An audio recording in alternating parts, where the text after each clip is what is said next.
ওকে, so আমরা gen batch 4 এর class number 2 তে আছি। আমরা বেসিক লেভেলটা শুরু করেছিলাম। আমি নেটবিনস কোডিং এ চলে যাচ্ছি একটু একটু করে। আমরা অপারেটর পড়ছিলাম, বিটওয়াইজ অপারেটরটা বাকি ছিল। আজকে আমরা বিটওয়াইজ অপারেটরটা দেখার চেষ্টা করব।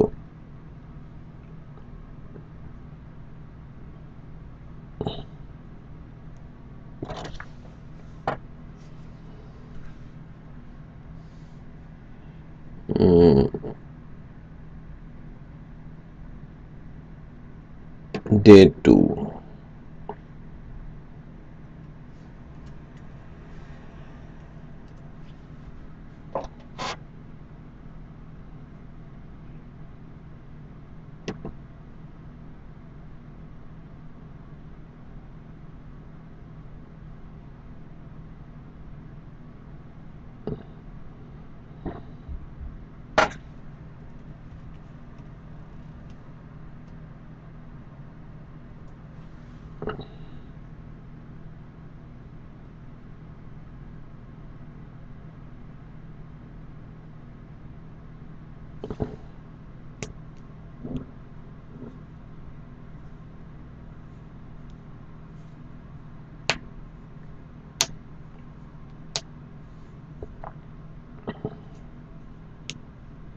আচ্ছা, ফাইলটা আমার তৈরি হয়েছে। বিটওয়াইজ অপারেটর, বিট সিস্টেম সম্পর্কে তো আমাদের একটু কম বেশি সবারই ধারণা আছে, তাই না? Bit, 8 bit, 1 byte. এখন একটা ক্যারেক্টার 1 বাইট পরিমাণ জায়গা নেয়। সো এই বিষয়গুলো আমরা সবাই জানি, তাই কি না? তো আমি যদি ঠিক এরকম একটা কিছু লিখি, কয়টা শূন্য হয়েছে? 7টা, 8টা হয়েছে এবার, তাই না? তো এটাকে আমি শূন্য বলতে পারি, তাই কি না? পিএইচপি সিনট্যাক্সটা বাদ দিয়েই আগাই। তারপরে ফর এক্সাম্পল এরকমে যদি যাই, এটা কি হবে? 1, তাই না? দেন 1 0, এটা হচ্ছে 2। তারপরে 1 1, এটা হচ্ছে 3। আর 4 যদি হতে হয় তাহলে এটা 1 হয়ে যাবে, বাকিগুলো 0 0 হয়ে যাবে। এইগুলোকে নরমালি আমরা বলে থাকি binary system, right? So bitwise operator গুলো বাইনারি ভ্যালু নিয়ে কাজ করে। ওকে, সো আমি যদি মনে করেন যে বিটওয়াইজ অপারেটর গুলো লাস্ট ডেতে যখন আমরা বিটওয়াইজ অপারেটর নিয়ে কথা বলছিলাম,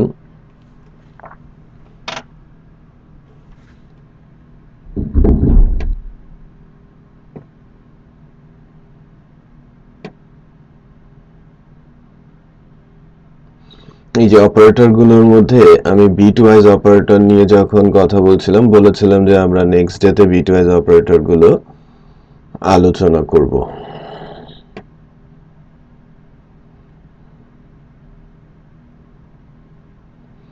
এইগুলো ছিল হচ্ছে আমার বিটওয়াইজ অপারেটর, তাই না?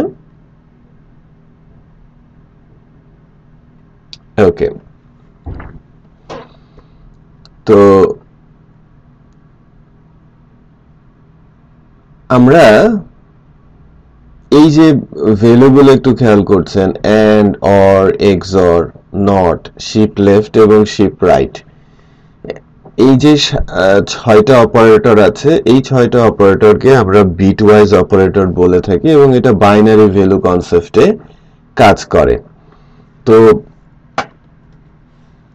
আমরা যদি মনে করেন যে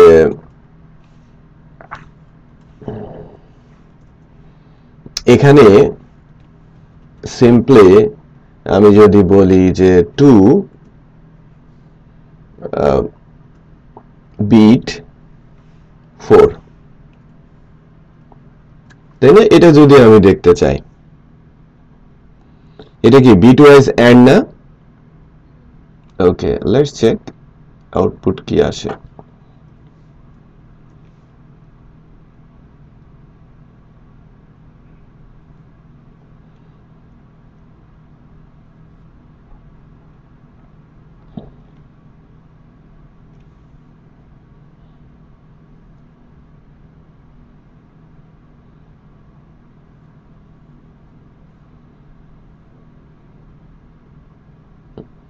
আমরা এদেরকে একটা কাজ করি,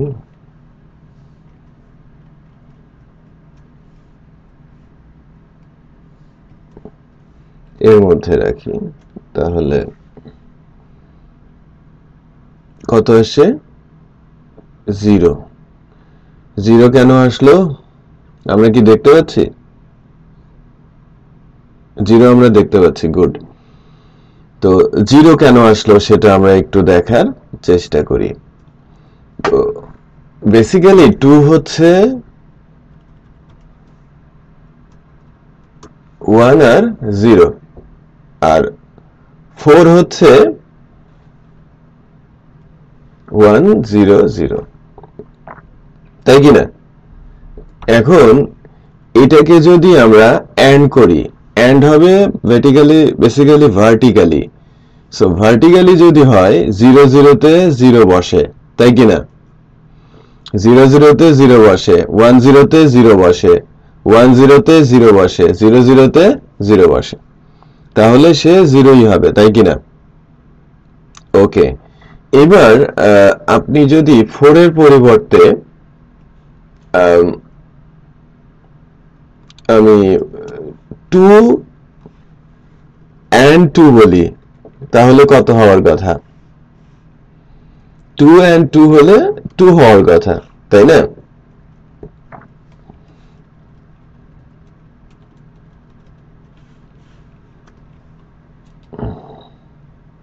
দেখাচ্ছে বিষয়টা বুঝতে পারছেন তো যদি কখনো বিট অপারেটর ইউজ হয় দ্যাট মিন্স একটা এন্ড ইউজ হয় তখন আপনাকে ওই রেজাল্টটা বাইনারিতে কনভার্ট করে সেটা আপনাকে শো করাতে হবে সো আমি হ্যাঁ আমি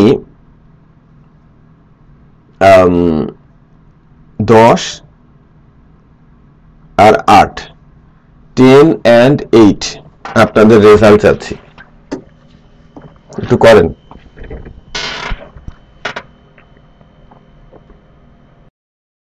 ঠিক আছে আমরা কি কি শিখেছি এন্ড অর আর নট নিয়ে আলোচনা করছি এক্সর করেছি এবং আমরা এখন নট নিয়ে আলোচনা করছি নটের ক্ষেত্রে উপরের দিকে যে এক্সাম্পল গুলো ছিল সেগুলো যে ক্যালকুলেশন সেগুলো নিয়ে আমরা কথা বলছি এই যে একটু খেয়াল করেন আপনাকে কিন্তু এই কাজটা করতে দেবে তখন আপনারা করবেনটা কি এই एग्जांपल গুলো কিন্তু একটু দেখতে হবে হ্যাঁ একটু বড় বড় ভ্যালু দিয়ে এন্ড অর এক্সর এগুলো করা হয় খেয়াল করেছেন এই যে দেখেন এখানে এক্সক্লুসিভ অর আছে তারপরে ভেতরে অর আছে আবার এক্সক্লুসিভ অর আছে এবং এ আর বি এর ভ্যালু বিশেষ একটা ছোট না বেশ বড় হেক্সাডেসিমাল তো একটু ফাস্টার ক্যালকুলেশন আপনাদের করা শিখতে হবে সেখান থেকে আমরা নট শিখছিলাম এই যে নটটা কোথায় ইমপ্লিমেন্টেশন আছে আমরা একটু দেখি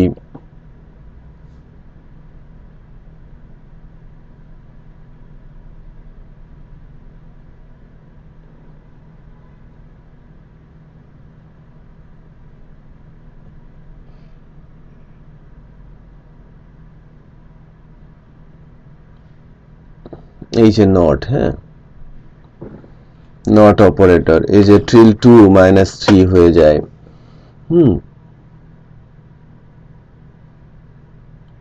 নট অপারেটরের ক্ষেত্রে এখানে বলা হচ্ছে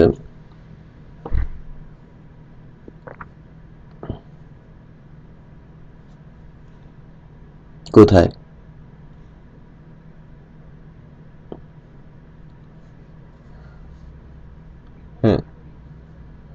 হ্যাঁ হ্যাঁ মানে বেসিক্যালি রুলসটা এটাই বাট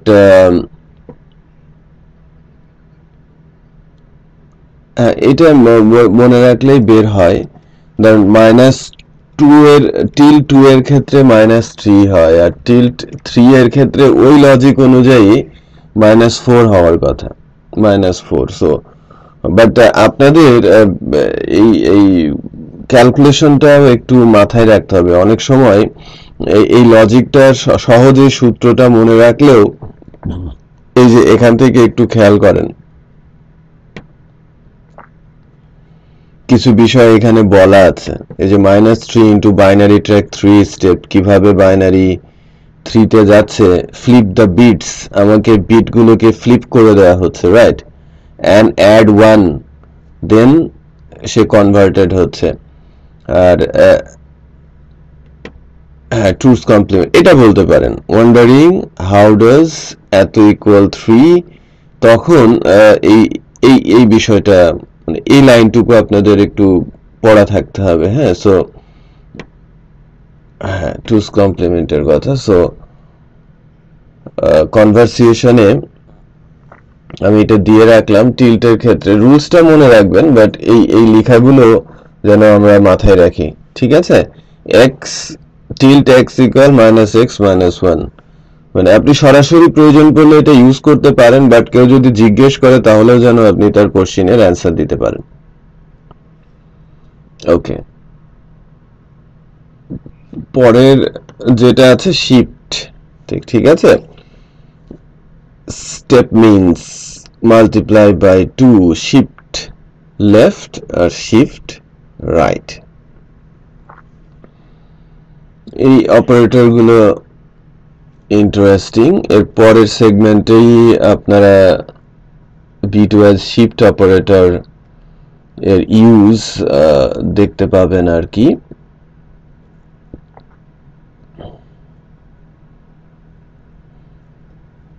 যদিও হেক্স ভ্যালু দিয়ে কিন্তু কোশ্চিনারি খুব কমই আসে, বাইনারি ভ্যালু দিয়েই কোশ্চিনারি আসে, বাট হেক্সেল ক্যালকুলেশনটা ছোট ক্যালকুলেশন, আপনার যেহেতু সময় কম, এরা অনেক বড় ক্যালকুলেশন কিন্তু আপনাকে দেবে না। হ্যাঁ, লাইক আমি যদি এখন এখান থেকে বলি যে 3 শিফট লেফট 4, রাইট, তাহলে আমার আউটপুট কি হচ্ছে 48। অথবা আপনি শিফট লেফট এবং শিফট রাইট এর কনসেপ্টটাতেই আরো ছোট ভ্যালু ইউজ করছেন।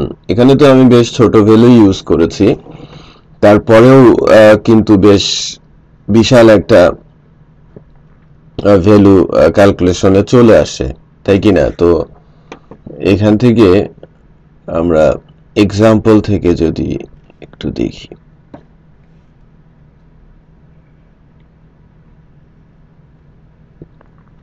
আচ্ছা, এটা তো কম্পারিজন অপারেটর চলে আসে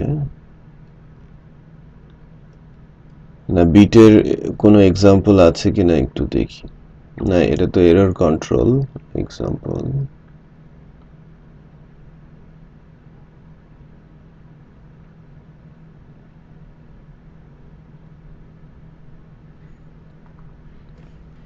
এগুলো করেছিলাম না আলোচনা, XOR XNOR তো হয়েছে।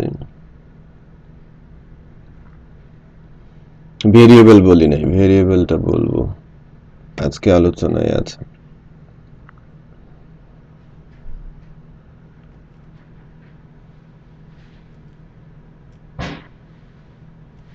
এই যে শিফট অপারেটর কিন্তু এখানে বলা হচ্ছে। আমি আরো সহজ এক্সাম্পলে যাই। PSP shift left operator example.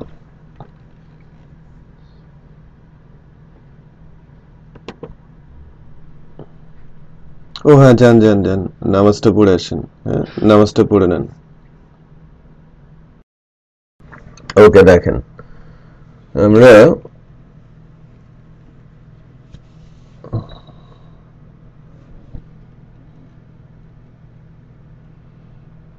Shift operator নিয়ে কাজ করছি, তাই না?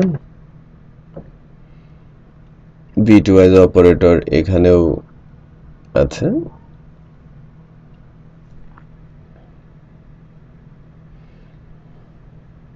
কোথায় রাইট এই যে দেখেন মানে শিফটিং যে সিস্টেমটা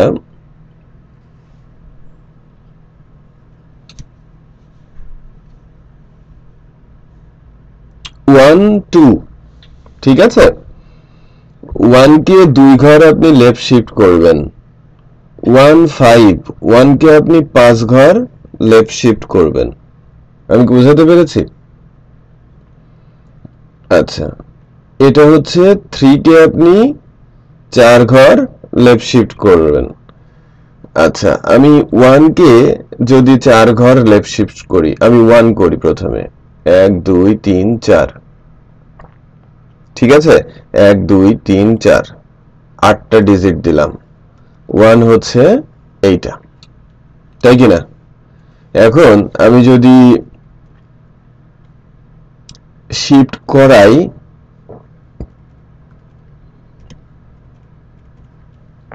4 ঘর আমি লেফট শিফট করাবো 4 ঘর 1 2 3 4 এইটা 1 হয়ে যাবে তাই না তাহলে এইটা কত হবে 16 তারপরে এটা 17 তাই কি না হিসাব অনুযায়ী তো তাই হয় নাকি না 17 হয় না আরো বেশি হয়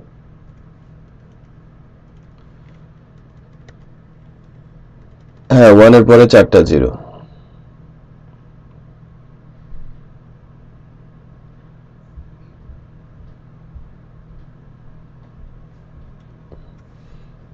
না এটা হবে না 1 এর পর 4টা 0 হলে ওইটা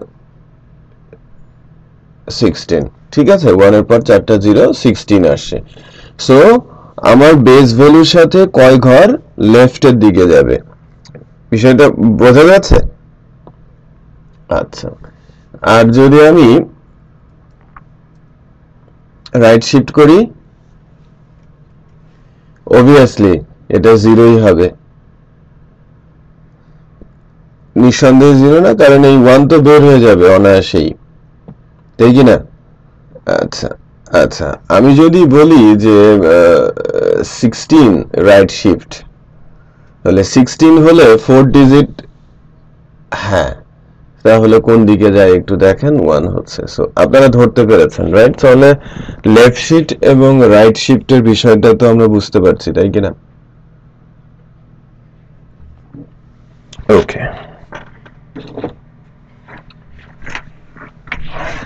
অপারেটরটা আমরা তাহলে জানলাম যদিও ভিডিওতে হয়তো ওই বিটওয়াইজ এর প্রথমের দিকে এন্ড অর এর একটু মিসিং আছে আমার মনে হয় না যে অতটা সমস্যা হবে বিকজ আমাদের আগে থেকেই ধারণা আছে তাই কি না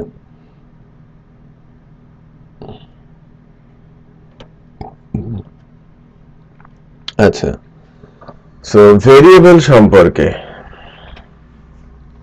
এবার একটু বলবো ভেরিয়েবল বিষয়টা কি আর ভেরিয়েবলের বেশ কিছু টপিক আছে প্রিডিফাইন্ড ভেরিয়েবল ভেরিয়েবলের স্কোপ ভেরিয়েবল এবং ভেরিয়েবল ফর এক্সটার্নাল সোর্স এই বিষয়গুলো আমাদের একটু জানতে হবে বাট বেসিক কি তাহলে ভেরিয়েবলের বেসিক কি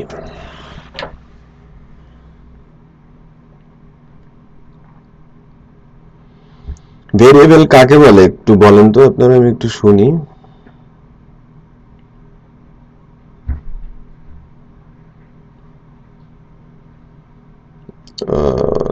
মুজাহিদুল একটু বলেন আপনি ভেরিয়েবল হোয়াট ইজ ভেরিয়েবল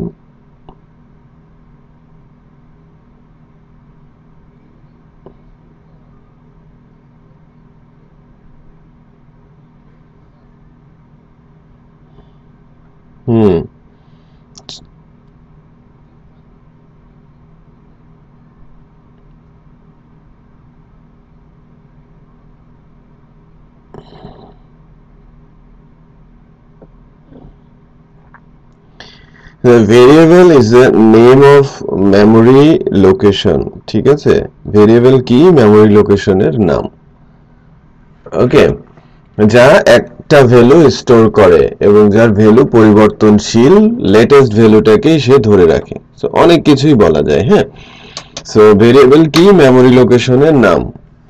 সে একটা ভ্যালু স্টোর করে, লাইক দ্যাট। আমি একটা ভেরিয়েবল ডিক্লেয়ার করেছি পিএসপিতে। পিএসপিতে ভেরিয়েবল ডিক্লেয়ার করতে গেলে সামনে ডলার সাইন বসে, আমরা সবাই জানি। ওকে, সো এরপর এটা কিন্তু মেমোরি লোকেশনে একটা জায়গা দখল করেছে। লাইক আমি যদি বলি যে আমার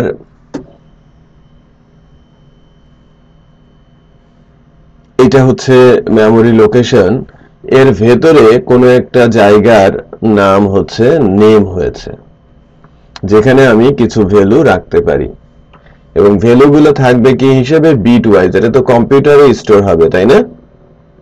আমি যখন এই নাম ধরে কল করব তখন এই ভেতরের যে ভ্যালুটা, সেই ভ্যালুটা আমাকে সে পাঠিয়ে দেবে। প্রাথমিকভাবে এই নামটা ডিক্লেয়ার করা হয়েছে, বাট এই ভ্যালুটা এখন নাল, এখানে কোনো কিছু দেয়া হয় নাই।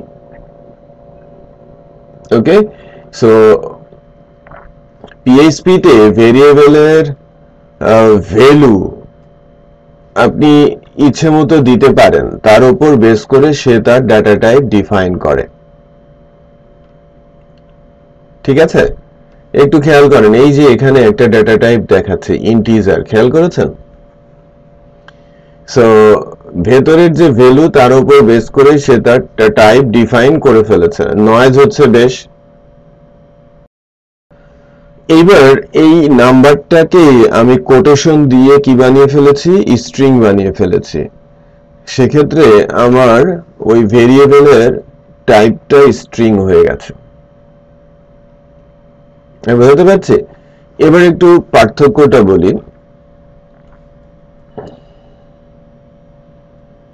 ইন্টিজার এবং স্ট্রিং এর মধ্যে যে পার্থক্যটা, আমি যেটা বলছিলাম যে আমার নেম নামে যদি আমি এই ভ্যালুটাই রাখি, যে লাইক 1000, তো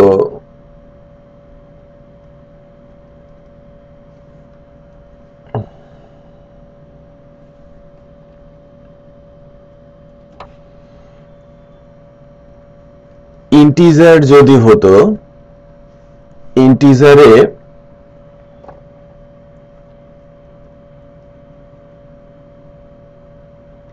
আমরা নরমালি কি করে থাকি? ইন্টিজার এবং স্ট্রিং বা ক্যারেক্টার বা ভার্কার যে বিষয়টা আছে, যে ডাটা স্টোরেজের ক্ষেত্রে 1 ক্যারেক্টার 1 বাইট হিসেবে যায়, তাই কিনা? আর 1 ইন্টিজার 2 বাইট। সো ইন্টিজার মেমোরিতে জায়গা বেশি দখল করে, স্ট্রিং মেমোরিতে জায়গা কম দখল করে। তো সে কিন্তু কি দখল করবে না করবে এটা ইন্টারনাল ইস্যু। পিএসপি কিন্তু এই কাজটা নিজেই সমাধান করে, রাইট? সো এর সামনে আমাকে আলাদা করে বলে দেওয়ার দরকার নেই যে এটা স্ট্রিং অর ইন্টিজার। আমি কি বোঝাতে পেরেছি? সো সে কিন্তু যখন ভ্যালু দেখবে তার উপর বেস করেই সে নিজেকে ডিফাইন করে নেবে। এখন সে স্ট্রিং বলছে, আমি যদি এবার এরকম একটা কিছু করি, তখন ফ্লোট বলে কিছু নেই, রিয়েল আছে, রিয়েল বলবে। হ্যাঁ, ডাবল বলেও কিছু নেই, পিএসপি তে রিয়েল আছে। পিএসপি তে ফ্লোট বা ডাবল বলে কোনো কিছু নাই। পিএসপি তে ফ্লোটিং পয়েন্ট আসলে সেটাকে কি বলা হয়? রিয়েল। আমি কি বোঝাতে পেরেছি? আচ্ছা, রাইট না। এইবার আমরা কি করব? এর পরেরটা হচ্ছে ট্রু।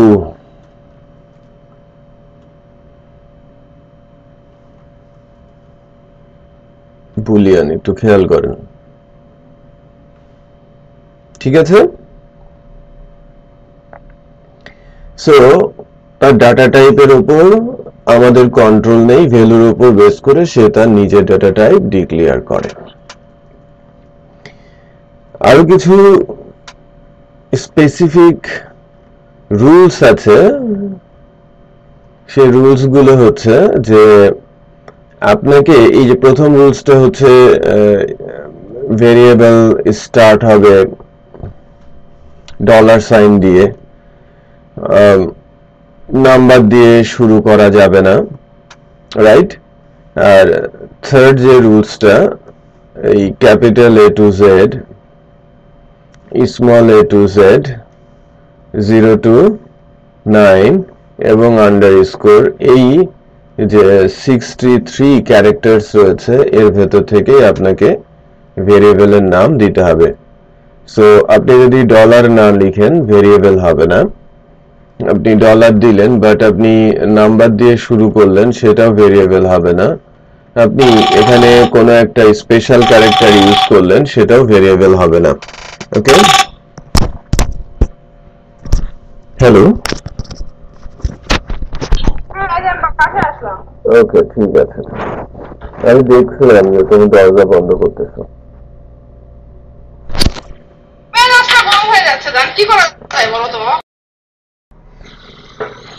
দেখেন, আমি যেটা বলছিলাম সেটা হচ্ছে যে কিছু রুলস, যে ডলার সাইন ছাড়া ভেরিয়েবল হচ্ছে না, ভেরিয়েবলের নামের শুরুতে নাম্বার দেওয়া যাচ্ছে না, বা কোনো স্পেশাল ক্যারেক্টার আমি ভেরিয়েবলের মধ্যে ইউজ করতে পারছি না। এটা ছিল very simple and basic rules.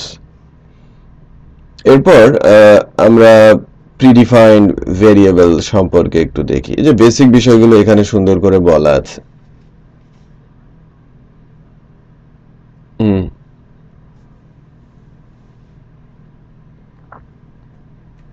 Digit দিয়ে আপনি ডিজিট দিয়ে ভেরিয়েবলের নামকরণ করতে পারেন।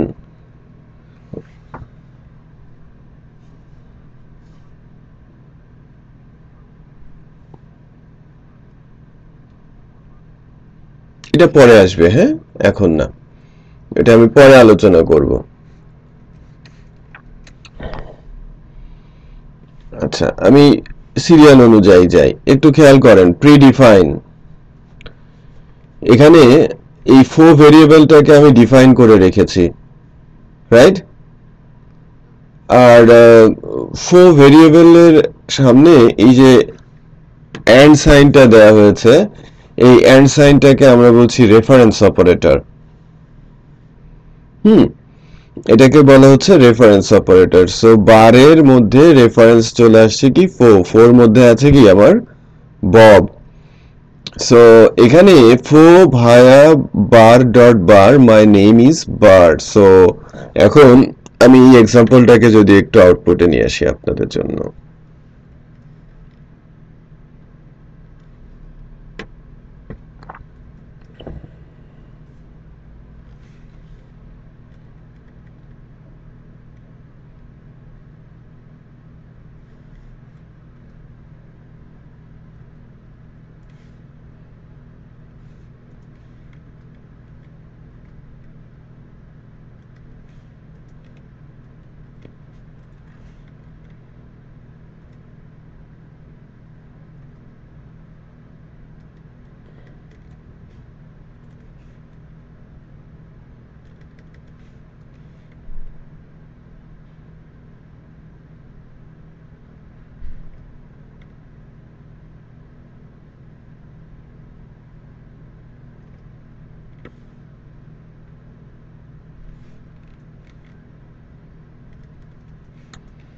বাট এখানে তো একটু ভুল দেখতে পাচ্ছি, এই যে ভায়া বার,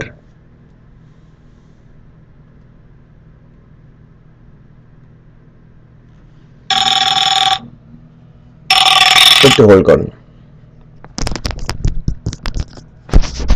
হ্যালো,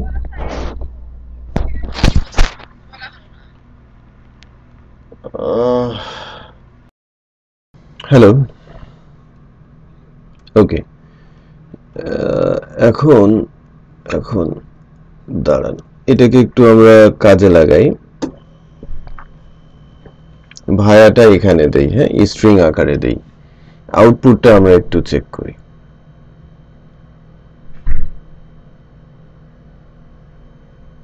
এখানে কোনো আউটপুটই চাওয়া হয় নাই, দেখতেই চাওয়া হয় নাই, তাই না? কোনো কিছু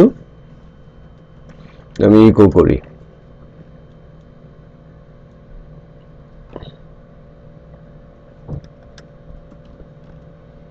ওকে। এখানে একটু খেয়াল করেন, Bob via Bob, my name is Bob.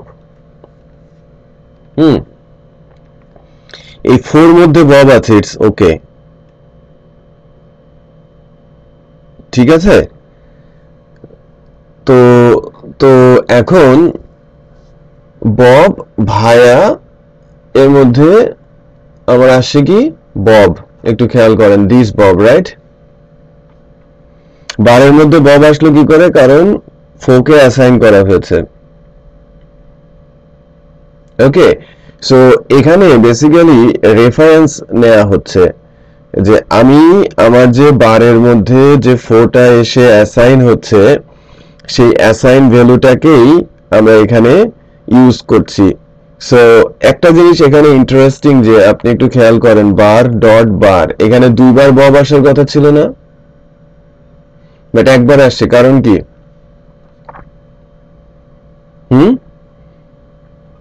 এটা রেফারেন্সের কারণে। হ্যাঁ, আপনি এবার খেয়াল করেন, স্টিল একটু খেয়াল করেন যে বব ভায়া, আমি যখন এই বার বলছি, এই বারের ভেতরে কোনো ভ্যালু কিন্তু সে পাচ্ছে না, রাইট? বাট এই যে যখন অ্যাসাইন ভ্যালু সেখানে কিন্তু পাচ্ছি। আমি আরেকটু ক্লিয়ার করি, আরেকটা এক্সাম্পল আছে, সেটার দিকে যাই, একটু খেয়াল করেন রেফারেন্সের ক্ষেত্রে।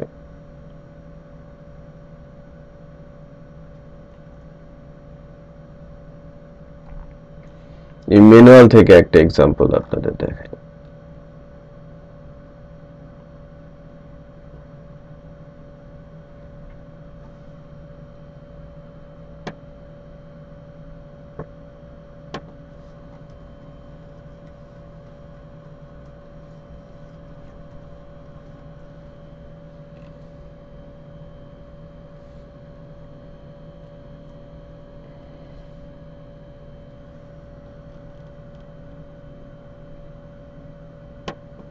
আমাদের এটা কি ছিল? প্রিডিফাইন না, আমাদের রেফারেন্স ভেরিয়েবল।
রেফারেন্সটা কোথায়?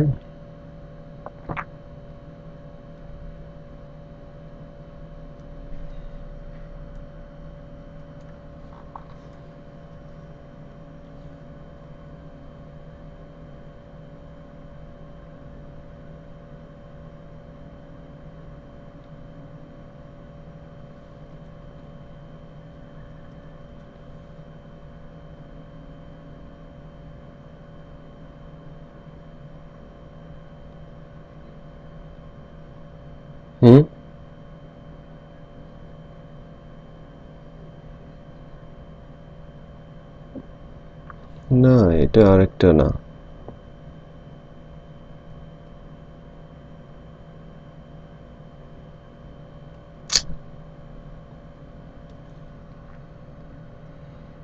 আচ্ছা, এটা আমি নিজেই একটা এক্সাম্পল বানাই, বেটার।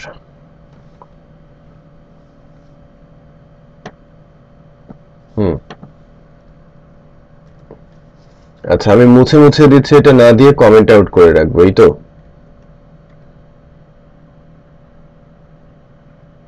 আচ্ছা, হ্যাঁ এই ফাইলটা আমি দিয়ে দিব। আচ্ছা, তাহলে এখন থেকে আমি এটা কমেন্ট আউট করে করে রাখছি, পরবর্তী নিচে চলে যাচ্ছি। এই অংশটাকে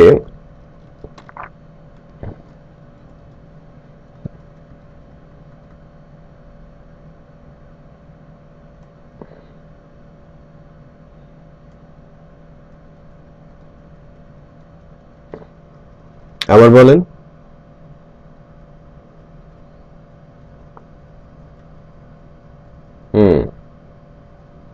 এটা নিয়ে তো ভেরিয়েবল নিয়ে আলোচনা করছিলাম, যাই হোক আমি আচ্ছা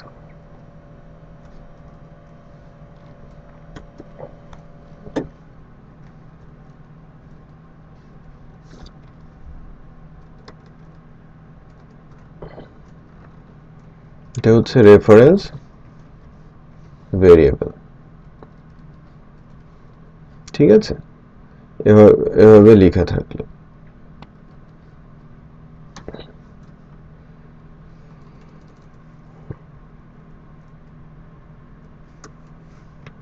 মনে করেন আমি একটা ভেরিয়েবল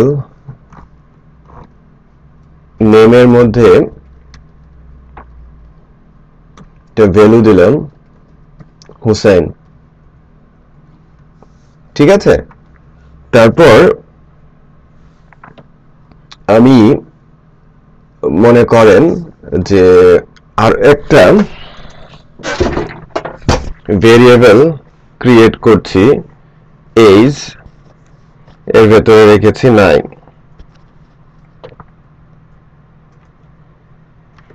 আর এর ভেতরে রেখেছি লাইক 25। তারপর আমি বলছি age equal and person name,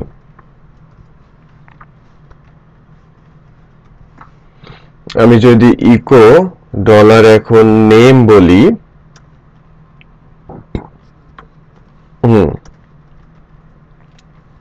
একটু খেয়াল করেন হুসেইন আসছে, আমি জাস্ট নেম ভেরিয়েবল কল করেছি, ওকে, এটা স্বাভাবিক।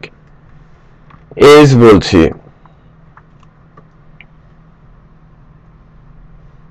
আমি হুসেনকেই পাচ্ছি, রাইট, বিকজ আমার হুসেনটা কি হয়েছে,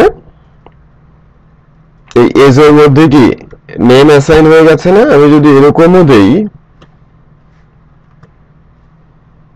স্টিল সেম,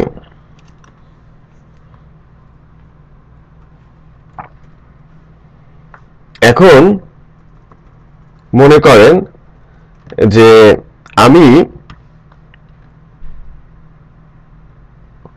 এই যে এই জায়গাটাতে একটু খেয়াল করেন যে আমার এখন যে ভেরিয়েবলের ইয়েটা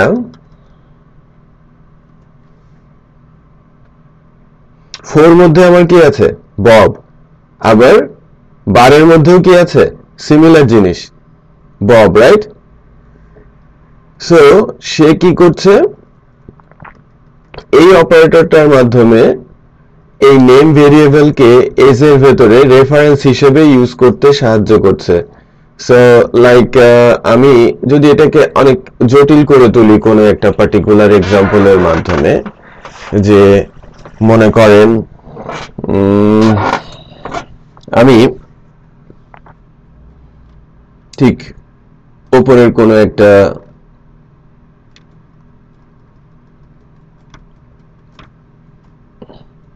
কনসেপ্ট নিয়ে যদি যাই, মনে করেন এটা হচ্ছে name is my name is like is, output কি হবে,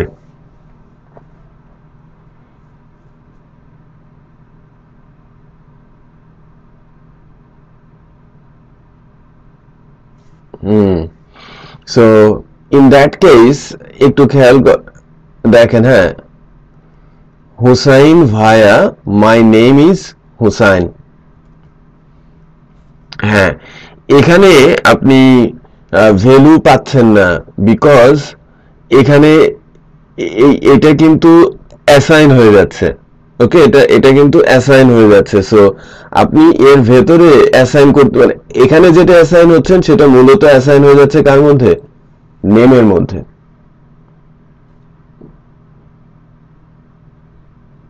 হুম, রাইট। হ্যাঁ, কিছুটা কমপ্লেক্সিটি তৈরি করছে যে রেফারেন্স তৈরি করে রাখা। মনে করেন যে আমি যদি বলি যে হুসাইন রেফারেন্স মাজহার, আমি যদি এখন হুসাইনে কোনো কিছু অ্যাসাইন করি সেটা বেসিক্যালি চলে যাবে কার কাছে? মাজহারের কাছে।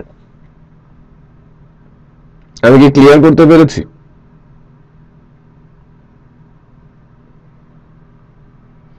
মানে বিষয়টা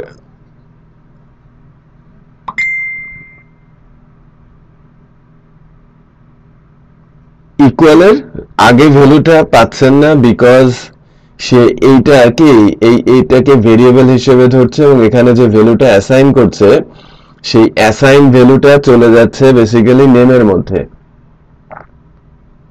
এজের মধ্যে কোনো কিছু নেই। আমি বিষয়টা বোঝাতে পেরেছি? সেটা তো ইন্ডিভিজুয়ালি পাচ্ছে, এই এসটা তো সে পাবেই এখান থেকে সরাসরি ভেরিয়েবল হিসেবে। বাট আপনি রেফারেন্স কখন করে? আমি যখন হুসাইনকে কিছু দিচ্ছি, হুসাইন ওটা আপনাকে দিয়ে দিচ্ছে। আপনি বুঝতে পেরেছেন? এবার একটু খেয়াল করেন, আমি নিচের লাইনে যদি লিখি এটা আরেকটু বেটার হবে আপনাদের জন্য।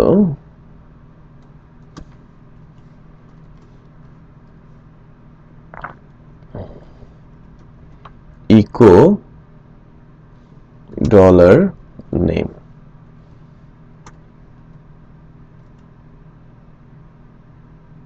দেখেন মাই নেম ইজ হুসাইন চলে আসছে। এটা আরেকটু বোঝাতে সহজ হবে কি, এবার মাজহার বুঝবে। এই যে নেমটা, এই নেমের মধ্যে কি ছিল? হুসাইন। প্রথমত হুসাইন আসছে, ঠিক আছে। ভায়া আমি যখন এজ বলছি, এজের মধ্যে এই পুরো জিনিসটা ঢুকে যাচ্ছে। My name is age, that means এটা ভেরিয়েবল, এখানে কোনো কিছু কিন্তু অ্যাসাইন হচ্ছে না। ভেরিয়েবলের ডিরেক্ট ভ্যালু কল করেছি, সে 25 পাবে। বাট এটা যখন এই পুরো স্ট্রিংটা যখন অ্যাসাইন হবে এজে, এজ সেটা দখল করবে না। এজ বেসিক্যালি এটাকে পাঠিয়ে দেবে ওই রেফারেন্সের কাছে। কার কাছে? নেমের কাছে। আর নেমের কাছে এখন পুরোপুরি আছে মাই নেম ইজ 25। এই যখন আমি নেম ভেরিয়েবল কল করছি, এখন আর হুসাইন দিচ্ছে না, সে দিচ্ছে কি? My name is Hussain. এটা হুম, এই মুহূর্তে আপনি যদি এস কে আলাদা করে কল করেন 25ই পাবেন।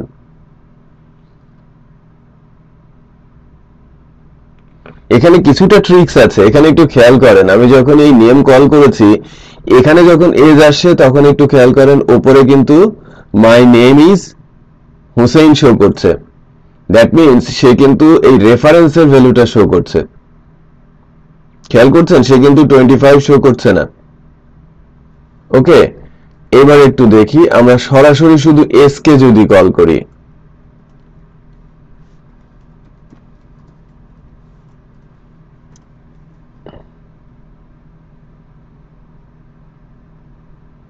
ডেফিনেটলি সে রেফারেন্সই পাবে। হ্যাঁ, ডেফিনেটলি সে কি পাচ্ছে? হ্যাঁ, রাইট।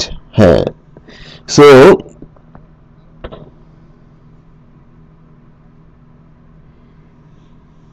রাইট, আপনাদের সামনের সপ্তাহে একটা পরীক্ষা হবে, ঠিক আছে, অপারেটর এবং ভেরিয়েবল উপরে। ওকে, হ্যাঁ, একটা মক হবে।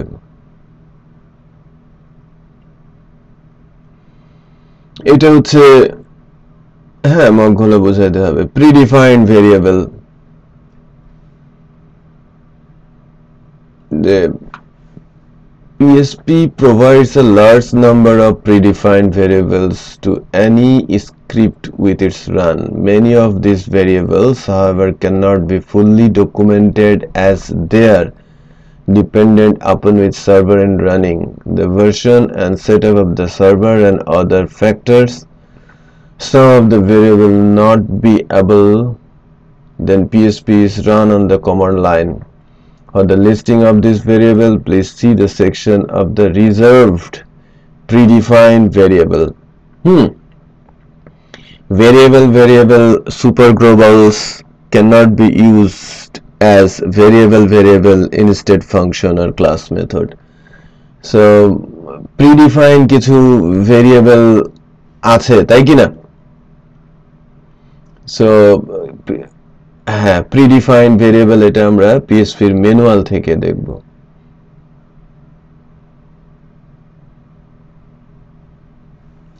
ওটা বলা হচ্ছে যে ভার্সন টু ভার্সন কিন্তু ভ্যারি করে।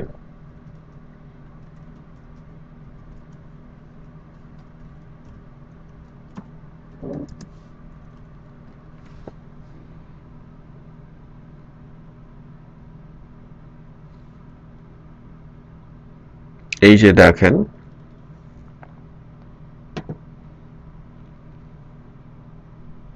No, এটা হচ্ছে সুপার গ্লোবালস। হ্যাঁ, এটা সুপার গ্লোবালস।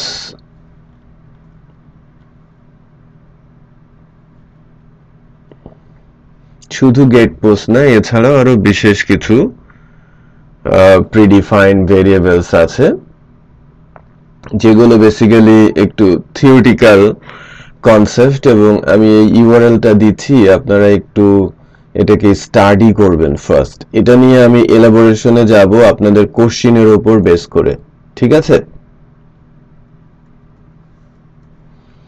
এর মধ্যে 8টা সুপার গ্লোবালস আছে এবং এর মধ্যে 8টা সুপার গ্লোবালস ছাড়াও 6টা আছে বেসিক্যালি ভেরিয়েবলস, প্রিডিফাইন্ড ভেরিয়েবলস। কিছু সুপার গ্লোবালস ভেরিয়েবল আর কিছু নরমাল প্রিডিফাইন্ড ভেরিয়েবলস রয়েছে। 6টা বা 5টা, এটা দেখেন পিএসপি এরর মেসেজ, এইচটিটিপি র post data, HTTP response header, argc এবং এআরজিভি আর্গুমেন্ট পাস করার জন্য। বাট এই সুপার গ্লোবালস গুলো নিয়েও কিন্তু আলোচনা আছে। এটা অ্যাকচুয়ালি পিএসপি বেসিকের মধ্যে না, এটা আরেকটা পার্ট আছে। আমি একটু আপনাদের টপিক গুলো যদি আপনাদের বলি,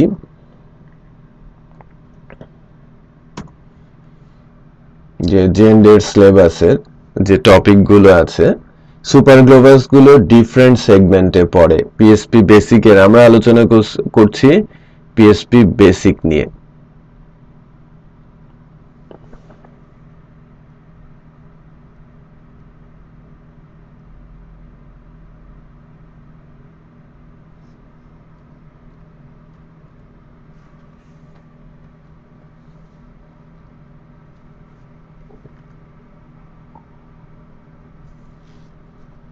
দেখেন পিএসপি বেসিক সিনট্যাক্স এর মধ্যে syntax, operator, variable, control structure, that means loop, language, construct and function, name space, extensions, configuration আছে আইএনআই এর,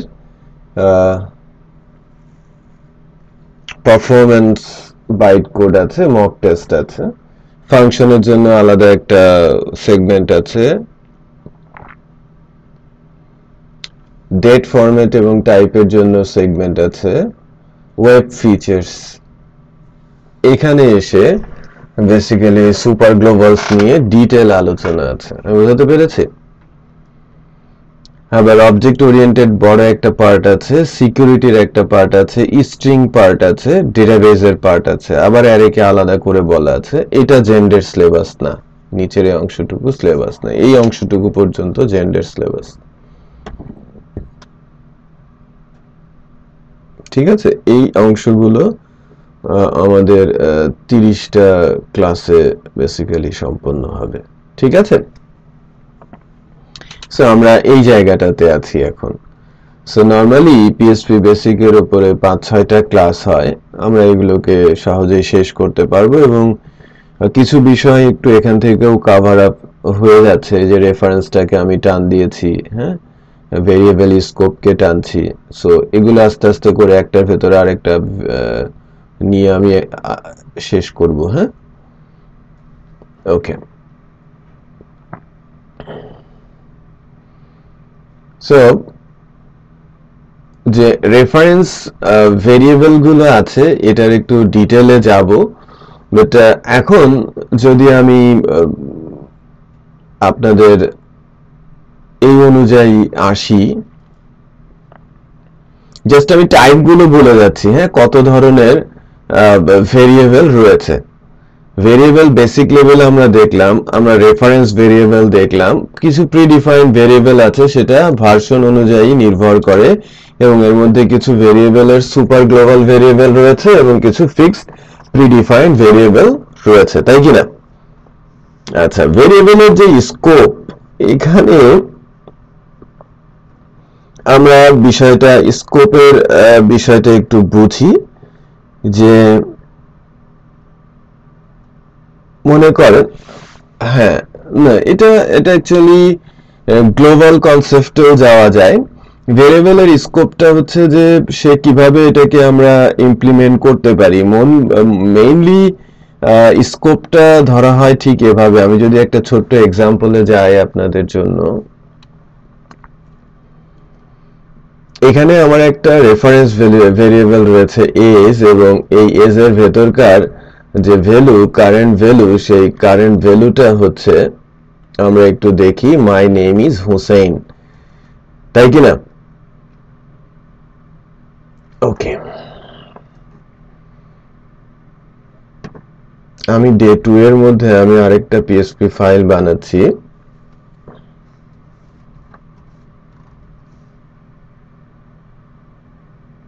ভেরিয়েবলস নামে।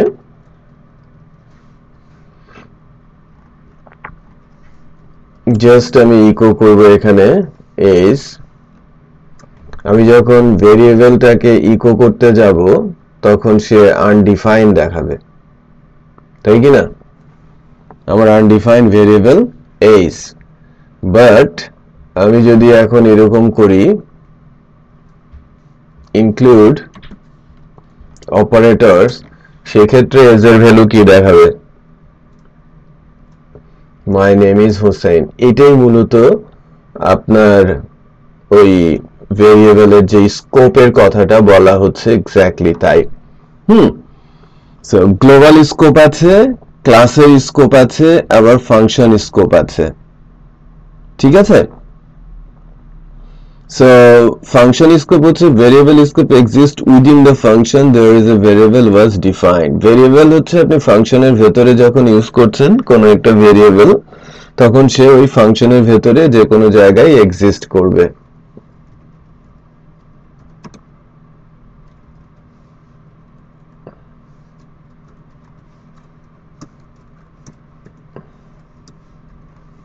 আপনি একটা নেম ভেরিয়েবল ইউজ করেছেন, 1000 লাইন অফ কোড ইউজ করছেন, নেম ভেরিয়েবল ডেফিনেটলি আপনি এই ফাংশনের মধ্যে পাবেন। তখন এই নেম ভেরিয়েবলটার স্কোপ কোথায়?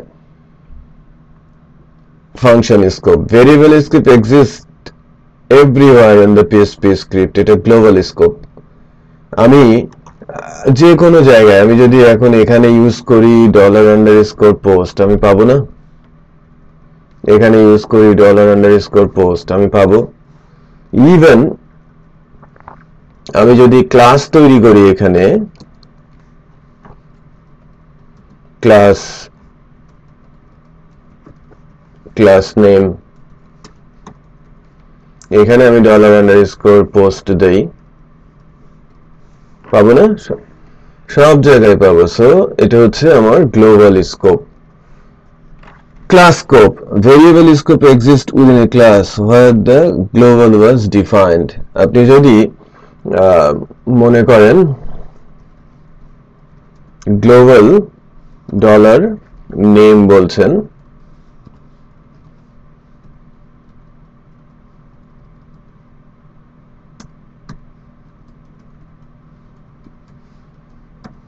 ঠিক আছে? এখন তো সিনট্যাকটিক্যাল কিছু এরর আসছে, বাট এই গ্লোবাল ভেরিয়েবল যদি আমি ডিক্লেয়ার করি,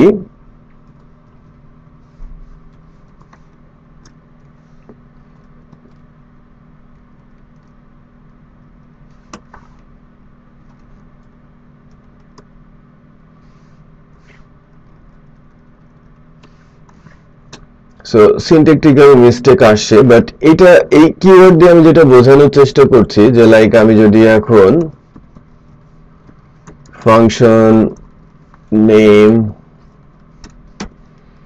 এর ভেতরে যদি আমি নেম ভেরিয়েবলকে চাই, আমি নেম ভেরিয়েবলকে পাবো, কারণ সে কি হিসেবে আছে, গ্লোবাল হিসেবে আছে।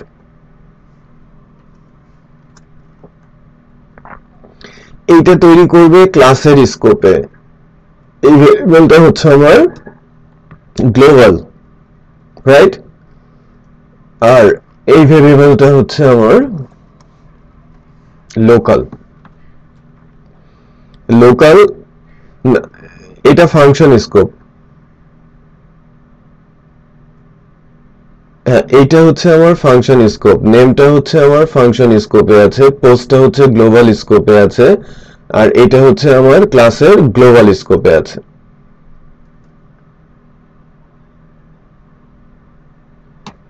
হ্যাঁ, কনস্ট্রাক্টরে থাকলে সে গ্লোবাল স্কোপে থাকে, বাট তাছাড়াও কনস্ট্রাক্টর যদি না থাকে বা কনস্ট্রাক্টরের ফাংশনের বাইরে যদি আমি গ্লোবাল ডিক্লেয়ার করতে চাই সেটাও করতে পারি।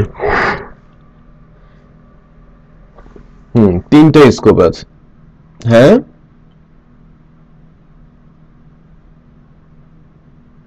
হ্যালো, এবার আসেন ভেরিয়েবলের concept.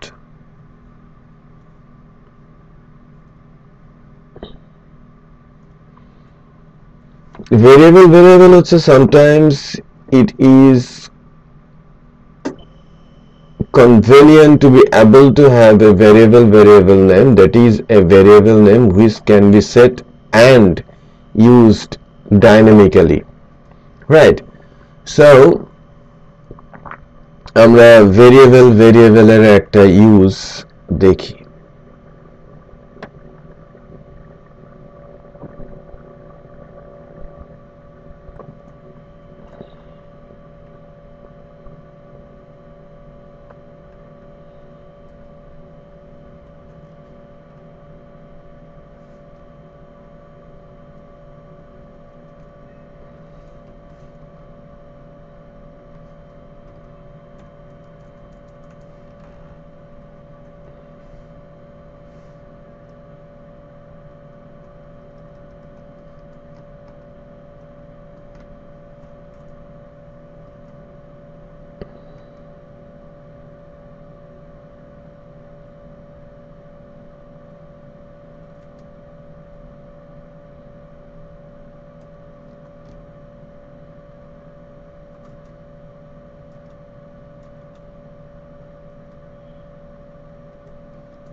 A with constant hello and $hello with constant world, therefore the statement hello world, আমার আউটপুট এরকম আসছে, ঠিক আছে? A with constant hello and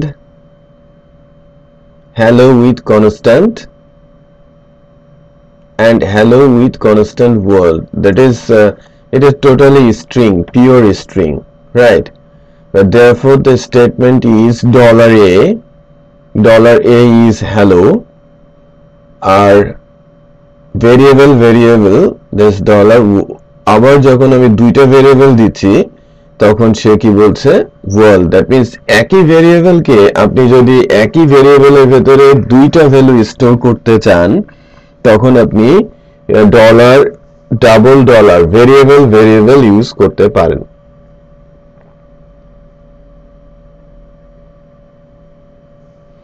এটা বেসিক্যালি সিনট্যাক্স। আপনি যদি এই সেকেন্ড ব্র্যাকেটটাকে তুলেও দেন সেক্ষেত্রে যেটা হবে, সে এই প্রথম যে ডলার সাইনটাকে সেটা সে স্ট্রিং নিতে পারবে না।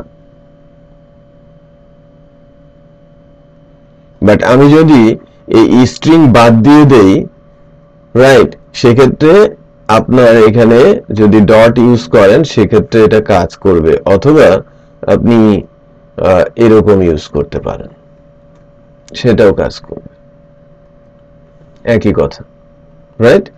সো আপনি যদি স্ট্রিং এর মধ্যে ইউজ করেন ডাবল ডলার, তখন আপনাকে এই ব্র্যাকেট সাইন দিতে হবে, কার্লি। আর যদি ডাবল ডলার আপনি কোটেশনের বাইরে ইউজ করতে চান, তখন সরাসরি ডাবল ডলার ইউজ করতে পারেন। ডাবল ডলার এটা ভেরিয়েবল একই ভেরিয়েবল দুইটা ভ্যালু স্টোর করতে পারে। আমরা তো আগে থেকে শিখেছি কি ভেরিয়েবল একটাই ভ্যালু স্টোর করবে।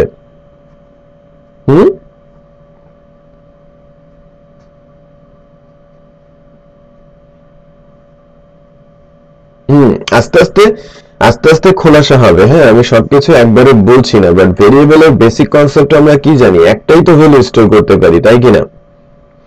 বাট আজকে আমরা জানলাম যে না, একই ভেরিয়েবলের মধ্যে আমি দুইটা ভ্যালু স্টোর করতে পারি। হ্যাঁ, ডাবল ডলার দিতে হবে। তারপরে চেইন টেন কি আছে আমরা একদিনে না শিখি, আমরা আরেকটু পর পরে আস্তে আস্তে করে আগাই। আমাদের আগে থেকে ধারণা আছে, এটা খুব ভালো দিক, আমাদের জন্য এটা সহজ হচ্ছে শিখতে, রাইট? ওকে, তো মাঝার বুঝতে পারছেন তো? ওকে, সো এখানে আমরা এটা শেষ হলো। আমরা দ্বিতীয় যেটা আছে, এটা কি আপনাদের দ্বিতীয় ফাইলটা আপনাদের সাথে আমি শেয়ার করেছি?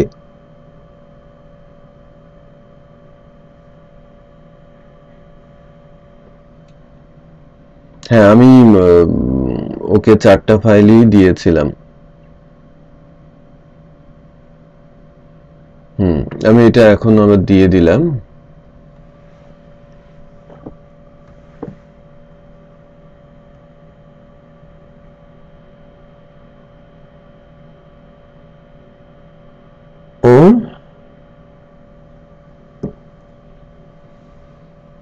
বেসিক, হ্যাঁ,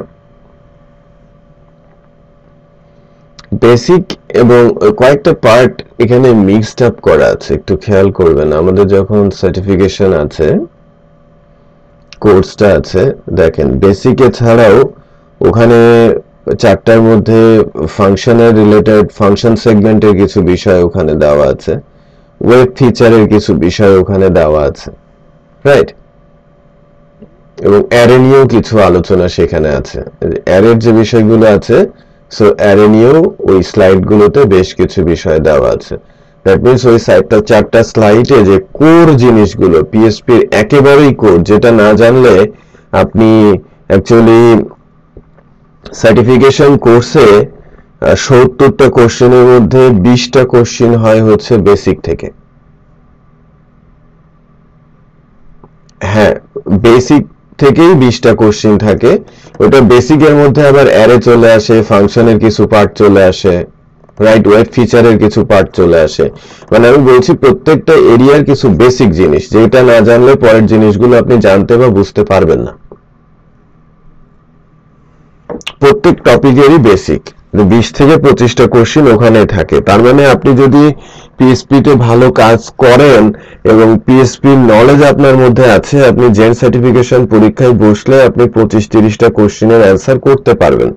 বাট বাকি 25টা দিয়ে আপনি সার্টিফাইড হতে হলে আপনাকে অনেক ঘাম ছুটাতে হবে। বুঝতে পেরেছি? সো এই 4টা স্লাইড যদি আপনি রপ্ত করেন বা কাভার করেন ম্যানুয়াল সহ, তখন আপনি বেসিক্যালি আমি বলবো যে 25-30টা কোশ্চেনের অ্যান্সার আপনি করতে পারবেন। বাট শুধু স্লাইড পড়লে হবে না, স্লাইডের সাথে আপনাকে ম্যানুয়াল এবং রেফারেন্স সাথে কিছু এক্সাম্পলও আপনাকে সলভ করতে হবে রিলেটেড। ওকে, মক দিতে হবে ওই রিলেশনে।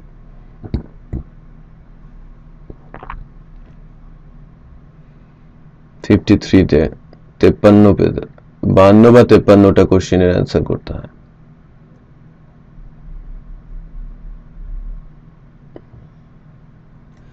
ওকে, দেখেন, হ্যাঁ, সাথে সাথে অ্যান্সার পাবেন ওই দিনই। হ্যাঁ,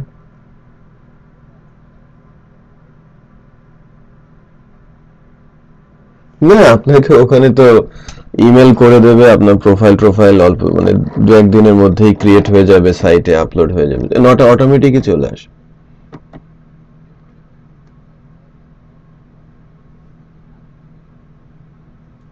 জেন সার্টিফাইড হলে নরমালি যেটা থাকে, জেন্ডার ওয়েবসাইটে আপনার প্রোফাইলটা থাকে এবং যারা মোটামুটি সার্চ করে সার্টিফাইড ইঞ্জিনিয়ারদের, ওখানে গিয়ে তার কাছে ইমেল করার একটা সিস্টেম থাকে, সিক্রেট ইমেল।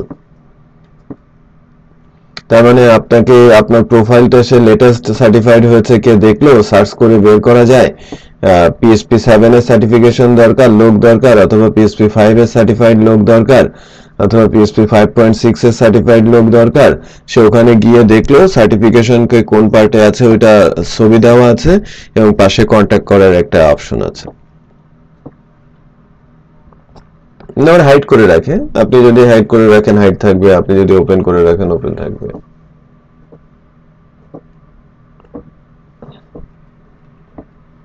আমি বলতে পেরেছি। সো কন্ট্রোল স্টেটমেন্ট নিয়ে আমার যেটা ধারণা, আপনাদের মধ্যে তেমন কোনো কনফিউশন নেই। আমি খুবই ঝটপট কন্ট্রোল স্টেটমেন্টটা একটু শেষ করব। মানে কন্ট্রোল স্টেটমেন্টে যে 4টা স্টেটমেন্ট রয়েছে, একটু আমাকে হুসেন বলেন, নাম বলেন শুধু 4টা।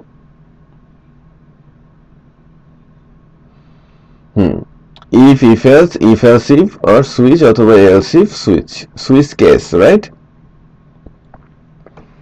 আচ্ছা, সো এখানে মাঝার কোন জিনিসটাকে আপনার কাছে কঠিন মনে হয়?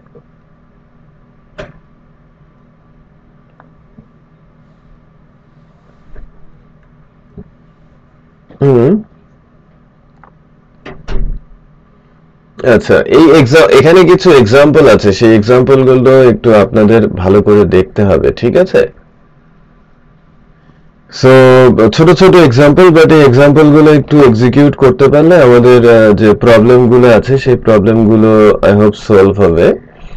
আমি স্টেটমেন্ট গুলো, কন্ডিশনাল স্টেটমেন্ট এবং রিপিটেড স্টেটমেন্ট, এই হ্যাঁ লুপ যেটা রিপিটেড স্টেটমেন্ট, এগুলো নিয়ে আজকে মানে এই যে 2 নম্বর স্লাইডটা কিন্তু বেসড অন দিস। হ্যাঁ, সো স্টেটমেন্ট গুলো নিয়ে, কন্ডিশনাল এবং রিপিটেড স্টেটমেন্ট। আমাদের যে সিলেবাসটা শো করছে, সিলেবাসে যেটাকে বেসিক্যালি কন্ট্রোল স্ট্রাকচারস বলা হয়েছে। কন্ট্রোল স্ট্রাকচারস বলা হচ্ছে সেটা।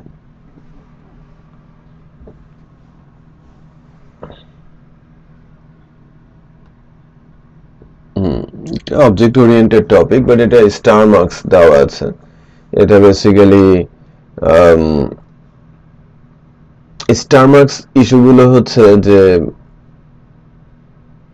মানে ফোকাস করতে হবে সেখানে। হ্যাঁ, আমরা এই জায়গাগুলোকে ফোকাস করব।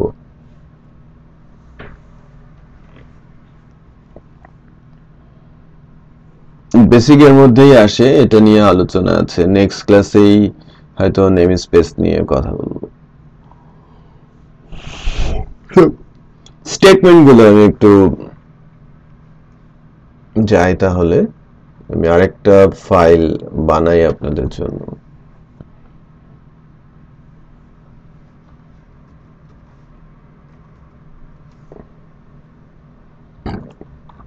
স্টেটমেন্টস,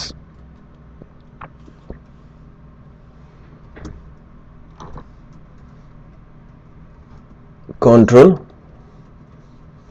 statements, control statement আছে if else if or switch।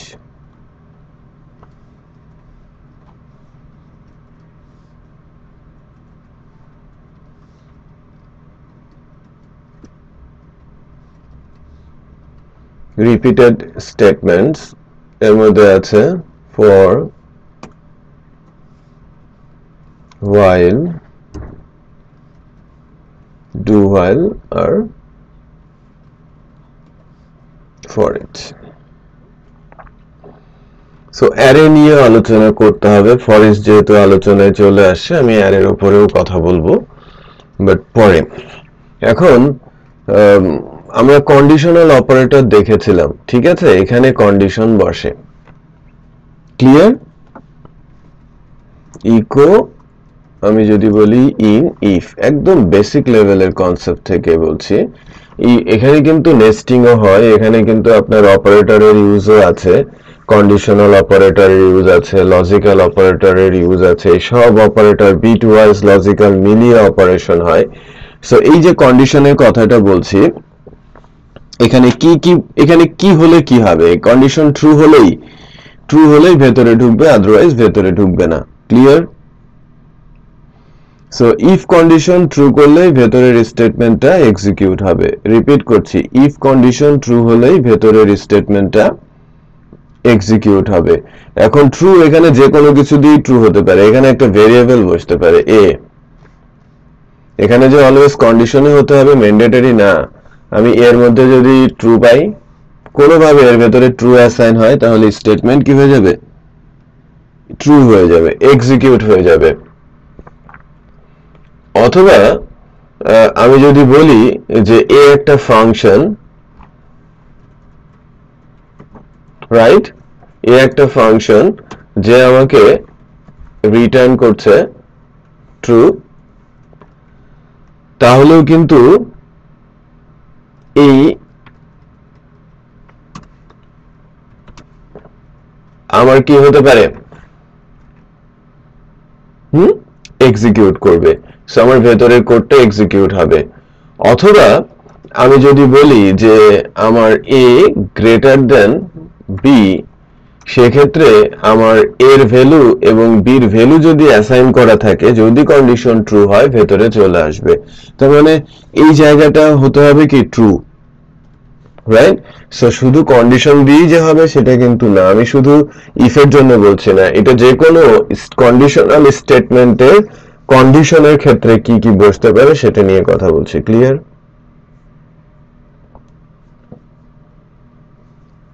Okay,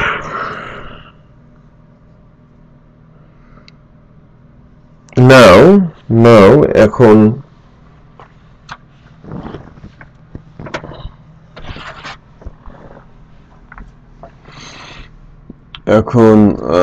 else,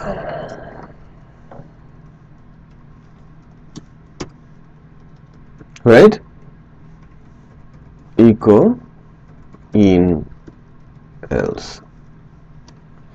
So if condition true হলে if এ ঢুকবে, otherwise কোথায় ঢুকবে? else এ। সো এর আগের বার পর্যন্ত যে প্রবলেমটা ছিল যে কন্ডিশন ট্রু হলে কাজটুকু হবে, ফলস হলে কি হবে সেটা মেনশন করা ছিল না, বাট এখানে সেটা মেনশন করা থাকছে। ওকে, বাট সিচুয়েশন যদি হ্যান্ডেল করতে একাধিক কন্ডিশনের প্রয়োজন পড়ে তাহলে কি হবে? সেক্ষেত্রে ইফ এলস ইফ অথবা সুইচ কেসের মাধ্যমে প্রবলেমের সমাধান হবে। মনে করেন সিচুয়েশন একটা কন্ডিশনের মাধ্যমে হ্যান্ডেল করা সম্ভব যখন ইফ, যদি দুইটা স্টেটই আমাকে সিচুয়েশনে কোডে আনতে হয়, যে ট্রু হলে কি হবে, ফলস হলে কি হবে, তখন আমরা ইফ এলস ইউজ করতে পারি। আর এরকম যদি হয় যে মাল্টিপল কন্ডিশন প্রয়োজন এবং মাল্টিপল কন্ডিশনে ট্রু, মানে একটাই ট্রু হবে এবং একটা পার্ট এক্সিকিউট হবে, তখনও আমরা ইফ এলস ইফ এর কনসেপ্টটা বেসিক্যালি আমরা নিয়ে আসব। সো এলস ইফ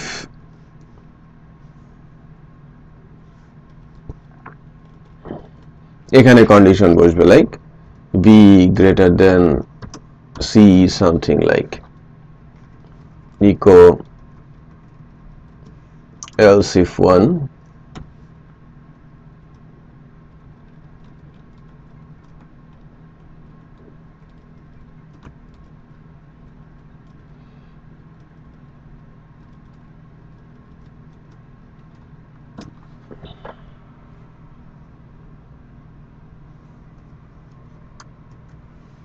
ওকে, তাহলে আবার আরেকটা এলস ইফ দিলাম C greater than A. So এই যে জায়গাগুলো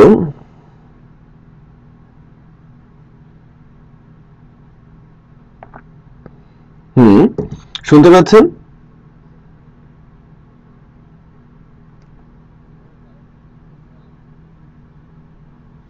ও আচ্ছা আচ্ছা আচ্ছা, হোসেন নেই না?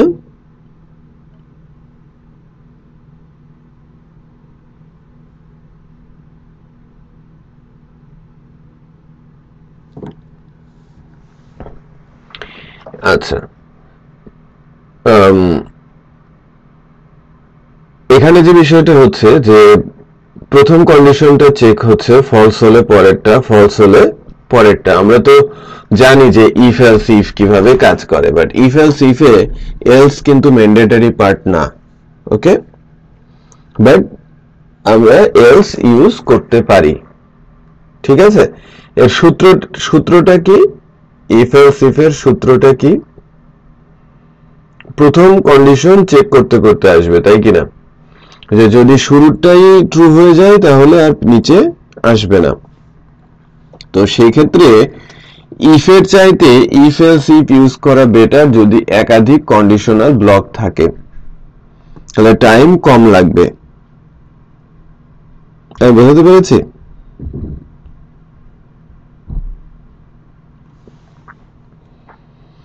যে আপনি মনে করেন 7 দিন চেক করে 7টা আউটপুট রেডি করে রেখেছেন, যদি 7টা ইফ দেন তার চাইতে বেটার হচ্ছে আপনি ইফ এলস ইফ ইউজ করেন।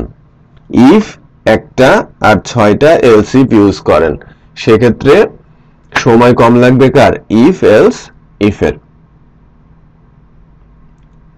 ওকে, কারণ আমার যদি আজকে স্যাটারডে হয়, দিনের শুরুতে মানে সপ্তাহের শুরুর দিন হয়, তাহলে প্রথম কন্ডিশনটাই ট্রু হবে, বাকিগুলো আর সে চেক করবে না, তাই কিনা?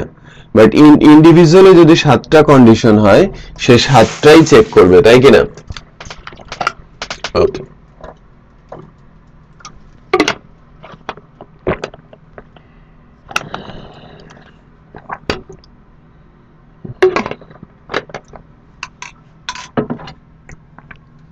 আচ্ছা, তাহলে ইফ এলস ইফ এর কারো কোনো প্রবলেম আছে? প্রবলেম নাই।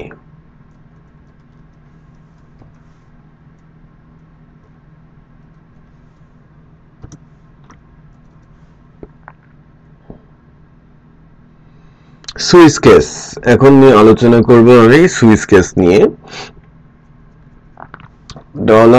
$i equal 10, Swiss $i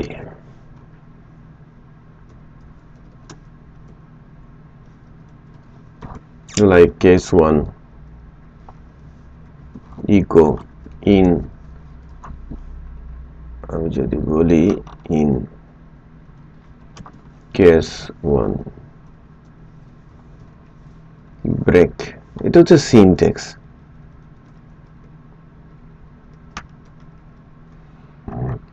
এটা মূলত একটা একটা করে কন্ডিশন, মনে করেন 2 3 4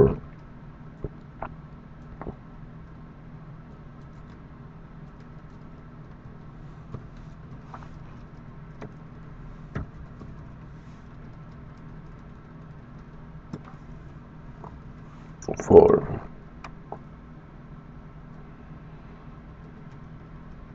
সো এখন যদি আমরা এক্সিকিউট করি, কোনো কেসই রান করবে না, কারণ কি? আমার আয়ের ভ্যালু 10 এবং কেস 10 নামে কোনো ভ্যালু নাই।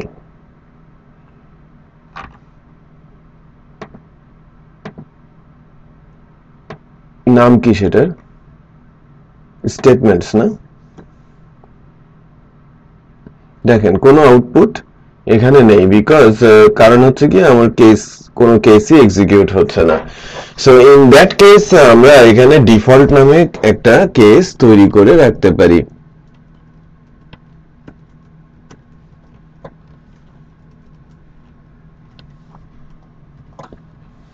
ডিফল্ট কেস দেওয়ার দরকার নেই সেক্ষেত্রে। So default in case default, দেখেন আমি ডিফল্টের মধ্যে আছি এখন। তো এটা মূলত ওই ইফ এলস ইফ এর মতোই, হ্যাঁ। জাস্ট হ্যালো,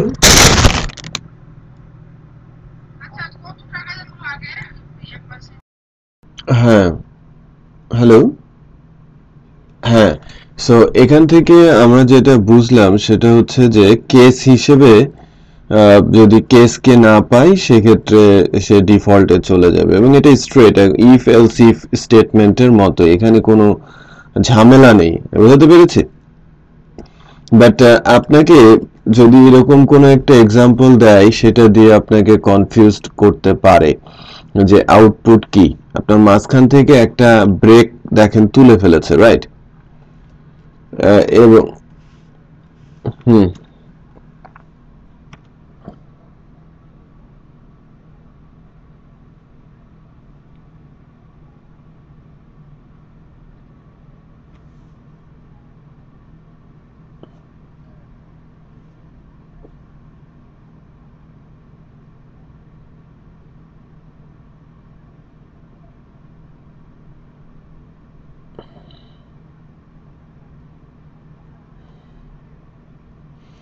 হ্যাঁ। সো এখানে নর্মালি যেটা হবে সেটা হচ্ছে যে, হ্যাঁ, এখানে এরর আসবে না। আমি 1 বলেছি, 1 এবং 2 দুইটাই এক্সিকিউট হবে। দেখেন কেস 1 কেস 2 দুইটাই এক্সিকিউট হচ্ছে। ক্লিয়ার? কারণ ব্রেক না থাকার কারণে সে নিচে কন্টিনিউ হয়ে গেছে। বুঝতে পেরেছেন? ওকে। সো এই ছোট্ট একটা ট্রিক্স যেটা কেসের মাধ্যমে আপনাদের দিয়ে থাকে, বা এখানে সরাসরি সে লিখে দিতে পারে কন্টিনিউ, সেক্ষেত্রেও সে কিন্তু নিচের কেসে কন্টিনিউ হয়ে যাবে। ওকে,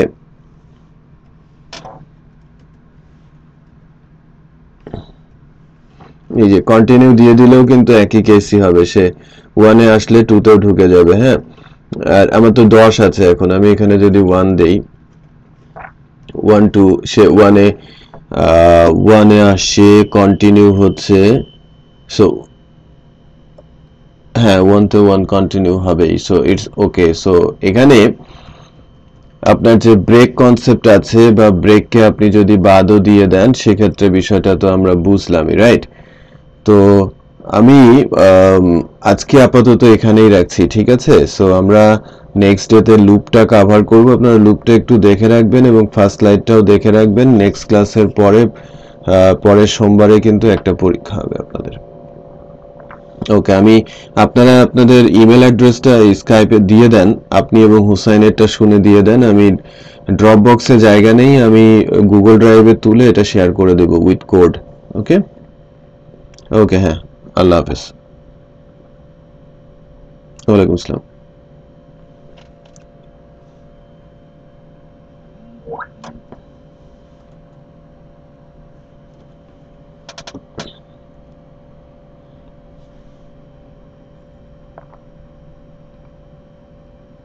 হ্যাঁ, বলেন।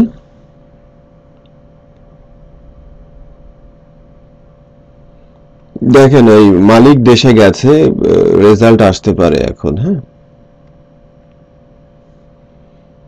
আমার এখনো ক্লিয়ার না, বাট যাওয়ার পরে ডিসিশন নেওয়ার কথা। হ্যাঁ, ওকে, আল্লাহ হাফেজ। ওয়ালাইকুম আসসালাম।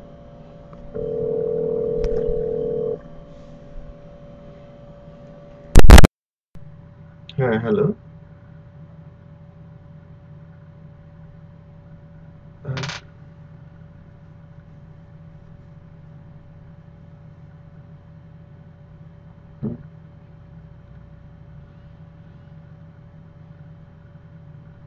ওইটা ওদের কাছ থেকে শুনে নিও, ওরা তো সাথে যাবে।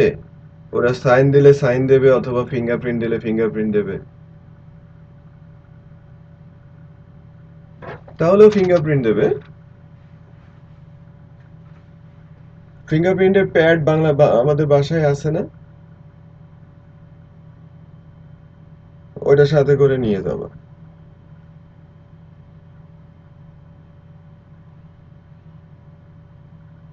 ওইটা সাথে রাখো, দেখানোর দরকার নাই, যদি চাই তখন দিও।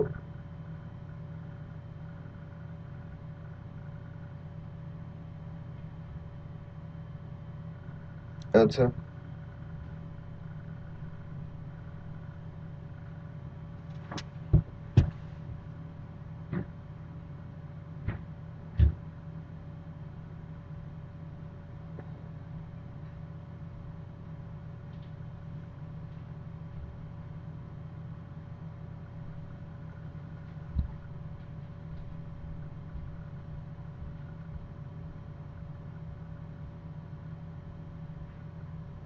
আচ্ছা হ্যাঁ, তোমার এলিয়েন কার্ড এবং তোমার পাসপোর্টের ফটোকপি করে নিছো তো?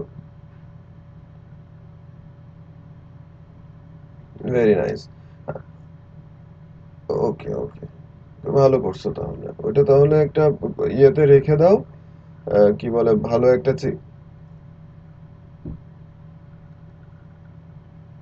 ওকে,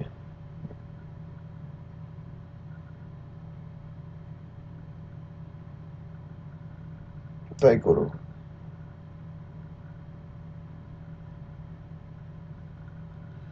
আমি সার্চ দিছিলাম ভিসা, ভিসা ফি সার্চ দিছিলাম, কোরিয়ান ভিসা ফি চলে আসছে, বাংলাদেশিটা পাচ্ছি না। আমি বাংলাদেশি এম্বাসি খুঁজে দেখি, আমার মনে নাই কত টাকা দিছিলাম গতবার।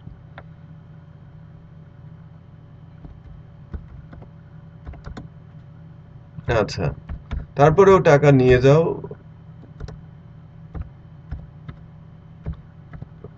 যদি যদি লাগে, না লাগলে ফেরত নিয়ে আসো।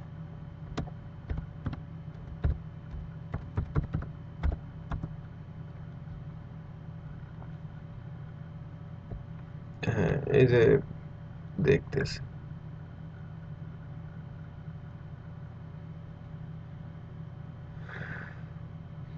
আর আমি তো ওই ওখানে কালকে যাব মিস্টার লির ওখানে, ওখানে যাই আলোচনা করব, বুঝছো?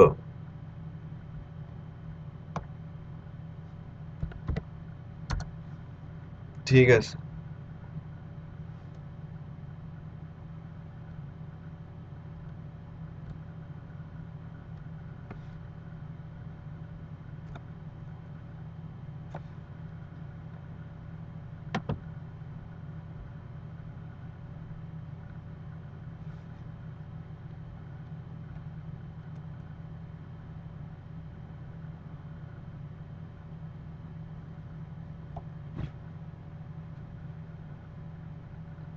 হ্যাঁ,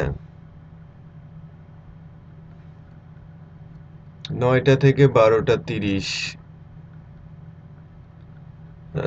আমি বলতেছি,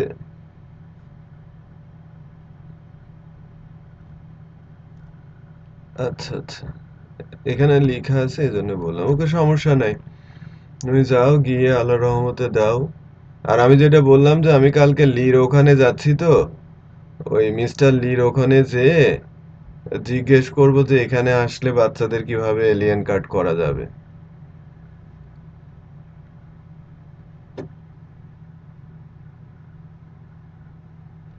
4,800 টাকা। ও, সিঙ্গেল 90 ডেজ, সিঙ্গেল 90 ডেজ 3,200 টাকা।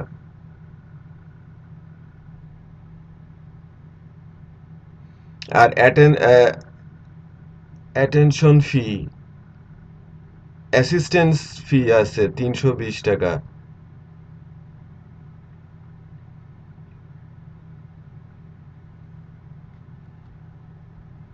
আচ্ছা,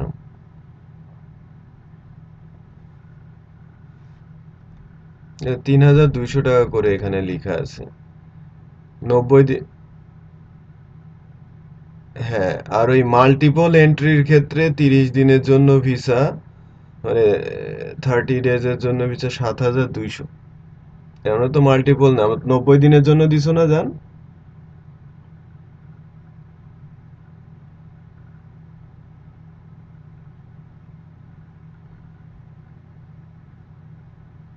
আচ্ছা আচ্ছা।